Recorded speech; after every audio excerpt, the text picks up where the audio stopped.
You've finally decided it's time to start investing. You open up YouTube, search for how to make money trading, and instantly you're hit with three completely different worlds telling you exactly what to do.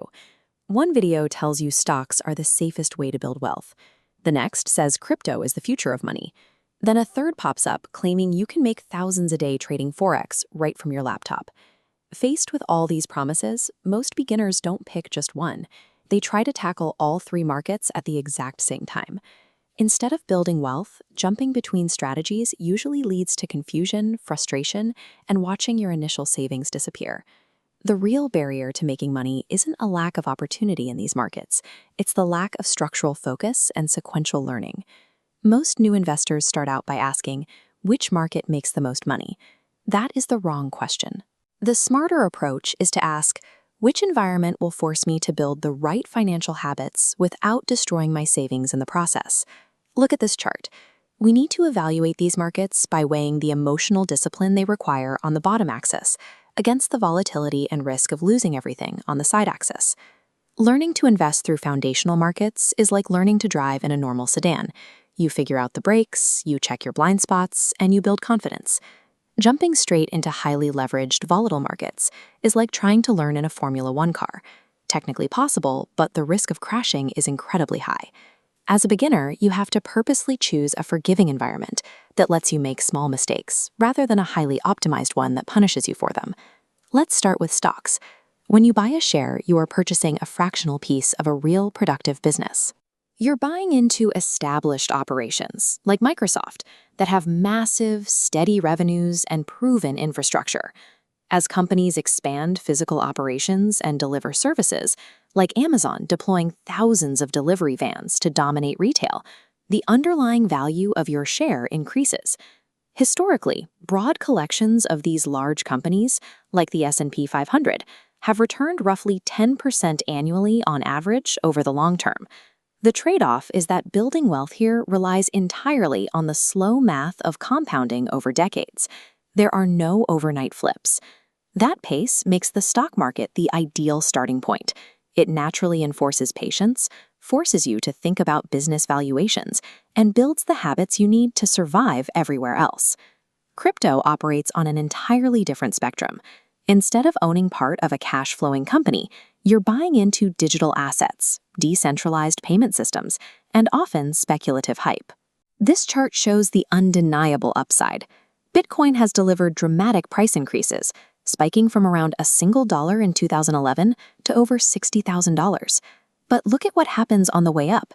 It has plummeted 70% or more multiple times.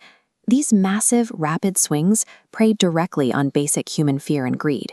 If you haven't already built a solid foundation in risk management, the sheer stress of watching your portfolio get cut in half will almost guarantee you sell at the bottom. It is a truly chaotic environment where you are constantly fighting against unpredictable and massive global market forces. The opportunity for extraordinary gains is real, but that volatility will mathematically destroy any investor who hasn't mastered their own psychology. Then there is Forex, the global arena where national currencies are traded. With over $7 trillion moving daily, it is the largest financial market on Earth. Traders constantly buy and sell the world's major fiat currencies, heavily anchored by the US dollar. They pair those dollars against international pillars like the euro, and they balance those across Asian markets with massive volumes of the Japanese yen. This diagram shows the core mechanic that makes Forex dangerous: leverage. Leverage allows a trader to put up just $500 to control a $10,000 position. While promising, even a microscopic market movement against your trade will instantly wipe out your initial capital. Forex is a legitimate market, but multiple broker studies show that 70 to 80% of retail Forex traders lose money. The margins are simply too thin and the risk too high for a beginner. The solution isn't to randomly pick one of these three markets. You have to treat them as sequential levels in a financial skill tree that starts with a deliberate focus on long-term stock investing. Spending time here teaches you how to allocate assets properly and builds your immunity to the daily noise of market cycles. Only after you've managed smaller cycles should you introduce a minor allocation in cryptocurrency. Skipping that foundational first step guarantees you will walk into highly volatile environments without the psychological experience required to survive them. This leaves the final, most technical stage, Forex, exclusively for those who have developed a deep understanding of risk management and market behavior. Your immediate goal right now is simply to generate tangible, realistic financial momentum. This chart shows the reality of that momentum. Investing $500 a month into a diversified stock index fund with an average 8% return grows to roughly $90,000 over a decade. Technologies will evolve and new financial trends will constantly appear on your feed, but the underlying psychology of managing money remains permanent.